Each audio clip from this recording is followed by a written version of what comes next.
Je vous ai déjà fait une capsule en mars 2025 où je disais comment ça se fait qu'on ne peut pas, en tant que restaurateur, facturer les gens qui ne se présentent pas après avoir fait une réservation. Donc, vous êtes propriétaire d'un restaurant, on vous réserve pour 20 personnes, il n'y a personne qui se présente. Vous avez payé du personnel, vous avez acheté de la nourriture, mais il n'y a rien que vous puissiez faire.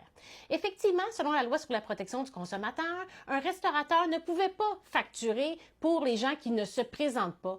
Et ça, contrairement à, par exemple, à d'autres personnes comme les psychologues, les chiropraticiens, les dentistes, etc., qui font partie d'un ordre des professions du Québec, qui, eux, pouvaient vous facturer des frais de no-show. Mais depuis le 17 juillet 2025, maintenant, si vous ne vous présentez pas à votre réservation au restaurant, ça peut vous coûter de l'argent. Alors, il y a certains critères et c'est ce qu'on va partager ensemble.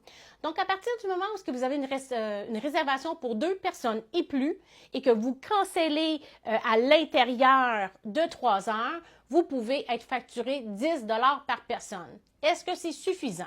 On sait que les restaurateurs demandaient que le frais de no-show soit de 20 $, mais j'ai le goût de vous répondre, au moins c'est un bon début. Alors, voici les règles. Donc, un commerçant peut vous imposer un frais de 10 $ par personne s'il vous informe clairement avant la réservation, qui vous permet de canceller en tout temps par une façon facile, par texto, en ligne ou par tout autre moyen technologique. Il doit vous envoyer un rappel de 6 à 48 heures avant l'heure prévue de votre réservation. Il ne peut pas vous imposer ce frais-là si vous annulez la réservation 3 heures avant l'heure prévue, ou si une personne du groupe se présente, ou si le commerçant n'a pas respecté ses obligations que je viens de vous énumérer. Ceci étant dit, qu'est-ce que vous en pensez? Est-ce que vous pensez que c'est une bonne idée qu'effectivement que les restaurateurs puissent maintenant vous facturer 10 $ par personne si vous ne vous présentez pas?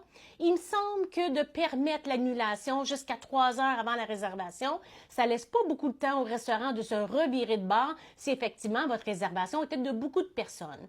Est-ce que ça va ouvrir la porte dorénavant à d'autres possibilités? Parce qu'on sait que les coiffeuses, par exemple, esthéticiennes également, ne peuvent pas facturer ce genre de frais-là. Alors, c'est un pas dans la bonne direction. Est-ce que les autres vont pouvoir le faire? Possiblement.